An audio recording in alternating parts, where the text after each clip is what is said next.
professor do mundo falando da Parashá com o Rabino Roni Hadid. A gente está de novo aqui agora, Parashá Dvarim. A gente começa um novo livro. A princípio deveria se começar com alegria um novo livro. Mas a gente está num Shabbat interessante, né? Que é o Shabbat Chazon. Shabbat Chazon é um Shabbat na véspera, o último Shabbat antes de Tisha B'Av, que é o dia da destruição do templo. Na diáspora também. E esse Shabbat é um Shabbat especial, apesar que os Hassidim já costumam falar que quando o Shabbat cai no Tisha B'Av, o Tisha B'Av é adiado para o domingo. E o Shabbat não se sente Tisha B'Av, então a princípio, praticamente, como quem criando uma situação de virando, né, tornando cura, né, do dia tão terrível de Tisha B'Av que a gente jejua todo ano. Amém. Transformando ele num dia alegre. Quer dizer, talvez seja um símbolo, um consolo para o povo de Israel, como quem dizendo, saiba você que no futuro esse dia vai se transformar num dia feliz. Isso já começa a acontecer então, quando acontece que nem esse ano. A gente sabe que Tisha B'Av não se diz Tachanun, que é uma reza que a gente, triste, que costuma se falar todos os dias. No Tisha B'Av não se diz porque é um dia que vai virar um dia de festa.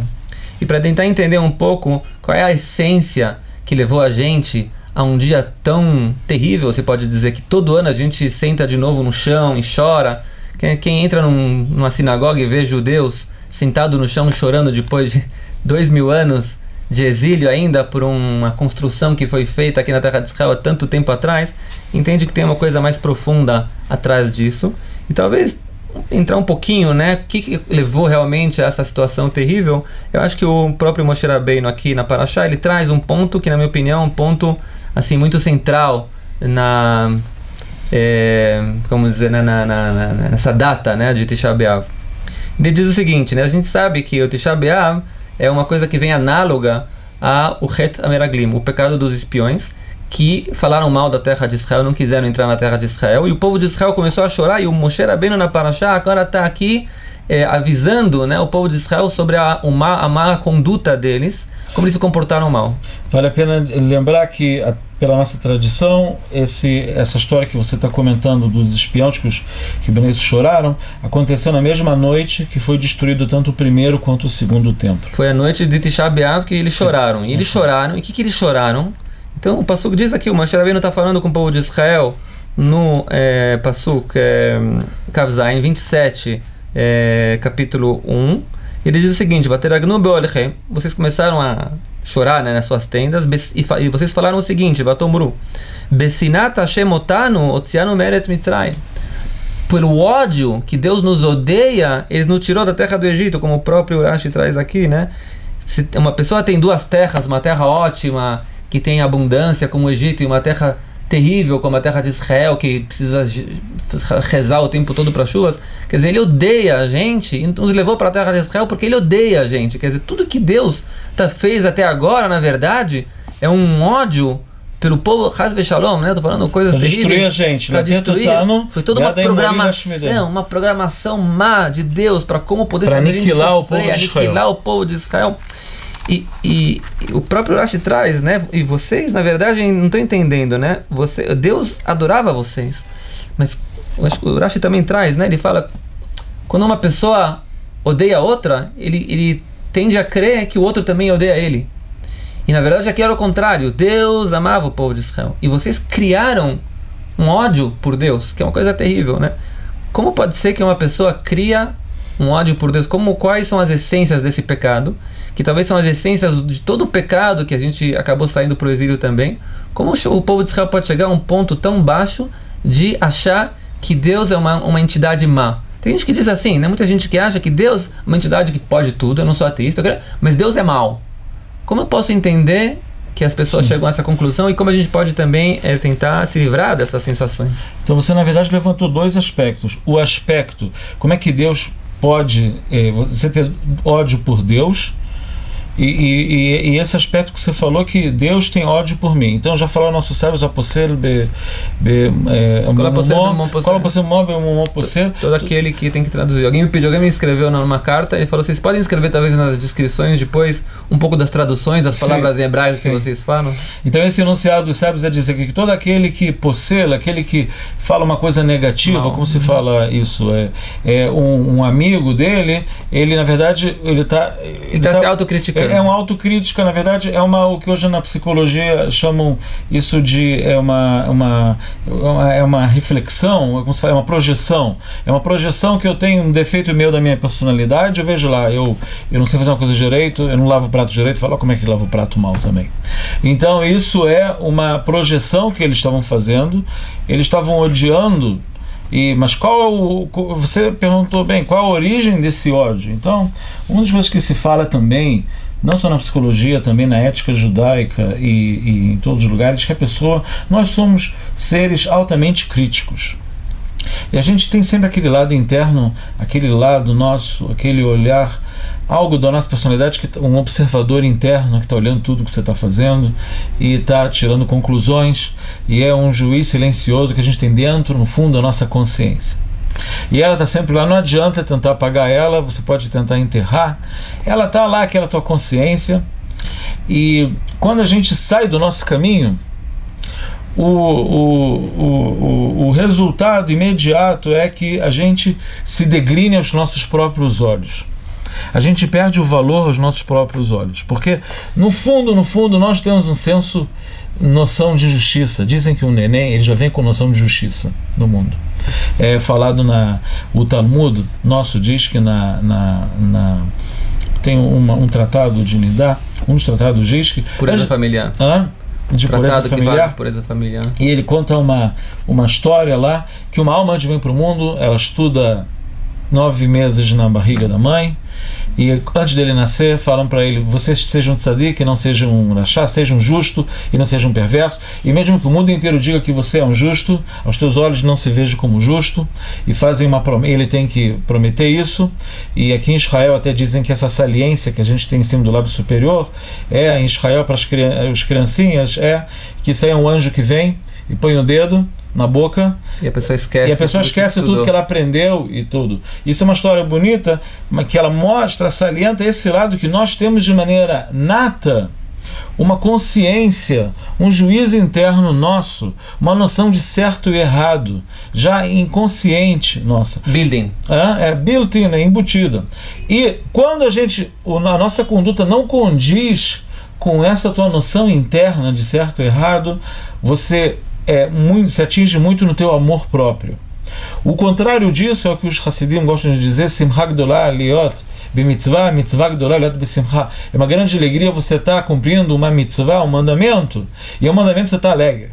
Por que é uma grande alegria? Porque a alegria maior da pessoa é quando ela está bem, como a gente fala hoje em dia, nessa época de nova era ou já pós-nova era, a pessoa que está bem com ela mesma. Como é que a pessoa pode estar bem com ela mesma? É a pessoa que está em sã consciência, que está dormindo bem de noite. Está sincronizada com a sua consciência natural. Ela está sincronizada com a consciência dela, ela está bem com ela, porque ela sabe, pode ser que todo mundo está falando para ele, isso aí não parece, não sei o quê, mas você sabe que você está fazendo o que você tinha que fazer. Isso talvez então, eu te paro no meio já então, né? Porque ontem eu estava vendo um filme mais uma vez. Existe um amigo do Adolf Hitler, né, em Marshimov Zichro. O Himmler. Não Himmler, senhor chamado Hermann. Esqueci o sobrenome dele. Ele era companheiro do Hitler e depois ele acabou fugindo para a Inglaterra e largou todo. E ele escreve a memória sobre as conversas que ele tinha com Hitler e algumas frases muito fortes que ele conversou com ele. Uma das frases que ele fala do Hitler, mais ou menos, é assim, né? O povo de Israel trouxe a consciência para o mundo. Ele fala isso, né? E por isso a gente tem que lutar com ele. É uma consciência terrível que vem, na verdade, enganar as pessoas do verdadeiro valor do mundo, que é a lei natural que o mais forte tem que vencer a guerra. E não ficar tratando de consciências e guerras psicológicas como os judeus trouxeram para o mundo. A gente tem que destruir essa consciência falsa e devolver a naturalidade. Aqui ele fala, ele transforma a naturalidade. A naturalidade do mundo não é a consciência, e sim a força física, a força natural, animal que existe na natureza. Essa é a ideia hitleriana que está baseada também na ideia darwinista também, que ele fala sobre isso também e mostra mais uma vez, e aí ele cria então um ódio pelo judeu. O ódio pelos judeus nos ideólogos nazistas é um ódio pela consciência. É um ódio, na verdade, pelo Deus de Israel. Por que ele é Deus de Israel? Porque o Deus de Israel é o Deus da ética, é o Deus da moral. Ao ponto que os ideólogos nazistas falam, vocês pensam que nós somos cristãos.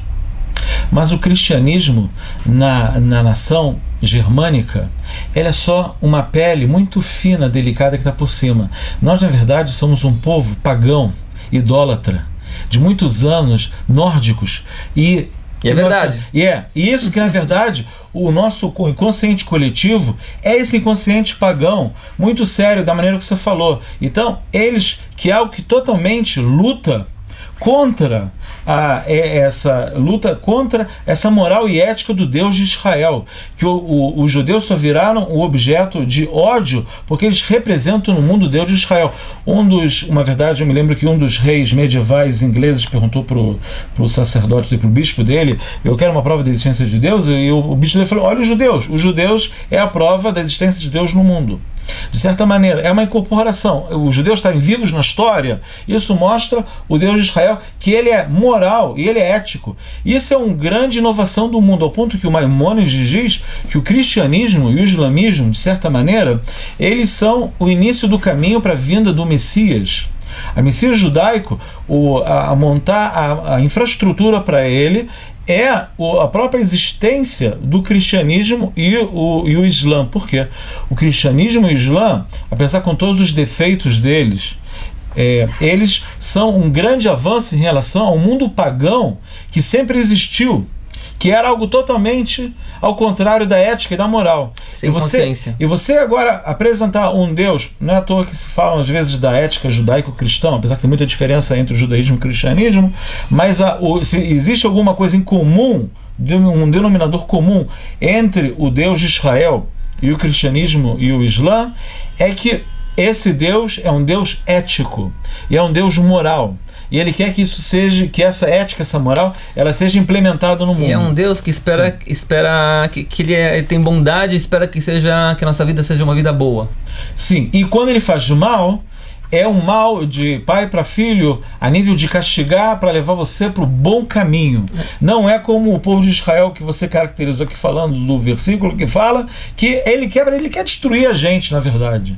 Ele não quer destruir. Porque, e esse é o ponto que você quer destruir, na minha opinião, o ponto psicológico é exatamente esse ponto, que é a pessoa, na verdade, então, que nem você falou, ele está numa dissonância cognitiva, né? Vivendo entre si mesmo, que por um lado, ele quer viver sem consciência, é a necessidade natural da alma material, da alma animal da pessoa, viver sem consciência, que nem o próprio Hitler falava o tempo todo, e por outro lado, ele tem essa consciência chata que está picando ele o tempo todo, enchendo as paciências dele, dizendo: não, você não pode viver de acordo com você quer destruir essa consciência. E para você destruir essa consciência, você pode fazer duas coisas. Ou você diz: eu não creio nele. Você pode virar um ateísta, talvez.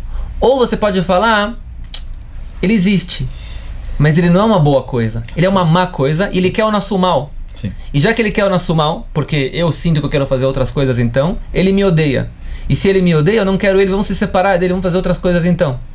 Esse problema teológico, os sábios já trataram dele, falando que as tábuas, os sábios brincam com esse termo que está escrito Harut Laluhot, o que está gravado nas tábuas.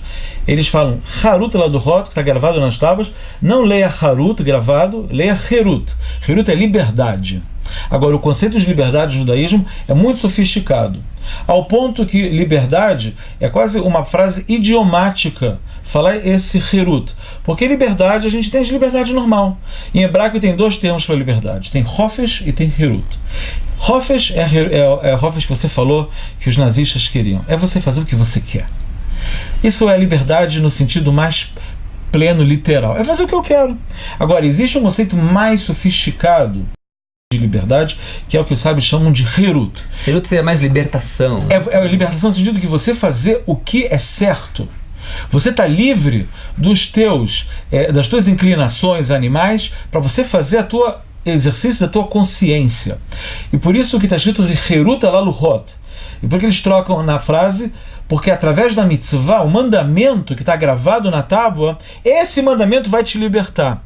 Que esse aí é o maior paradoxo que tem no judaísmo. Através que você vai subjugar ao mandamento, subjugar a Torá, subjugar a todo esse sistema de leis, nele você vai conseguir se libertar. A tua liberdade verdadeira vai estar, que você vai conseguir, porque o povo de Israel está certo. Eles eram escravos de um tirano, que era o Paró, e passaram agora, Varat Baluta, eles passaram para outro dono, que é o dono, o rei de Israel, o Deus de Israel, que é muito mais tirano do que o Paró, de certa maneira, porque 613 mandamentos eles têm que cumprir agora.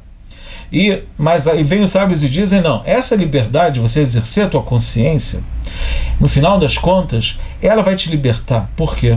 Porque a consciência limpa vai te trazer a verdadeira felicidade. Porque a felicidade ela está vinculada à tua consciência. Ao contrário do prazer. O prazer é algo efêmero que acaba assim que você satisfaz ele, que está ligado a essa tua alma animal. Mas a felicidade não está ligada a isso. A felicidade é mais alto e ela está ligada a você realmente exercer a tua consciência. E é um passo que, na verdade, claro que traz isso também, né? Que o próprio Moshe Rabbeinu escreve, que lo davar eku mikem. O passo diz, isso não é uma coisa vazia de vocês. Porque não pensa você que é uma coisa que a gente está te obrigando a fazer. Que karov elecha davar meod beficha ubivavcha lasotó. Isso que eu estou te falando das mitzvot, as ordens, não acessíveis também, estão próximos ao seu coração, que nem você falou, uma coisa natural que faz parte de você na verdade, e Deus está te dando isso, não porque Ele quer ser um tirano, porque Ele quer o teu bem. E essa, na verdade, é o contrário do que fazem hoje em dia os movimentos ateístas, quando você lê livros ateístas hoje em dia. Inclusive, um dos livros mais famosos do Richard Dawkins que ele escreveu, ele escreve apresentando Deus como tirano. Por quê? Porque é muito fácil você se libertar de Deus, em vez de falar ele não existe, aí ele diz que ele não existe. Então deixa pra lá, já que não existe, qual a diferença se ele é tirano, não é tirano? Não, ele não existe, e se ele existe, ele é tirano. Quer dizer, por onde você não olhar, não vale a pena você entrar em contato com ele. É melhor você ser um ateísta do que viver com um tirano. Por isso que a gente usa o termo retorno, não só retorno a Deus ou a Torá, é o retorno a você mesmo, no final das contas, né? E na verdade, quem procurar nas religiões, eu não vou entrar em detalhes, na verdade, na minha opinião, esse é o grande problema do mundial hoje em dia, que leva ao ateísmo, na minha opinião, é a apresentação da religião como Deus tirano, que é uma apresentação que o povo de Israel costuma procurar, e quem conhece bem as bases do judaísmo vem lutar contra essa ideia de apresentar Deus como tirano que a gente apresentou agora. E outras religiões leram textos e entenderam da Torá também que Deus é um tirano, transformaram Deus em um tirano, e assim as pessoas que conheceram esse Deus tirano, cresceram como um Deus tirano na sua educação religiosa da sua casa, acabaram matando esse Deus. Porque ninguém pode conviver com um Deus tirano com a sensação como o povo de Israel teve aqui, por exemplo, lamentavelmente nas vésperas de Tisha B'Av.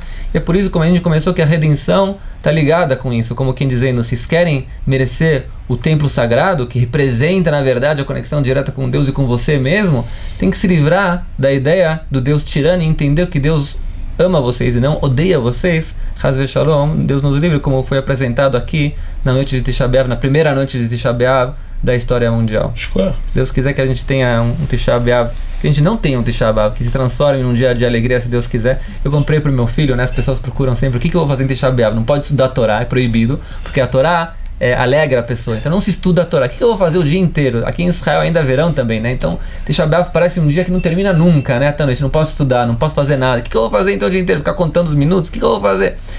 Eu comprei numa lojinha aqui em Israel. É um templo para ser construído. É um templo que você quer, as partezinhas pequenas você tira e você constrói ele. Deve demorar algumas horas para fazer isso, provavelmente, porque são partes pequenininhas, né? E eu falei pro meu filho, olha, nesse Tisha B'Av eu comprei um templo pra gente construir. Então toda vez que alguém pergunta para ele, o que você vai fazer em Tisha B'Av? Eu falei, eu vou construir o templo. Agora é Shabbat. não, se Deus quiser. Sim. Então que a gente construa o templo verdadeiro, se Deus quiser. Shabbat Shalom. Shabbat Shalom.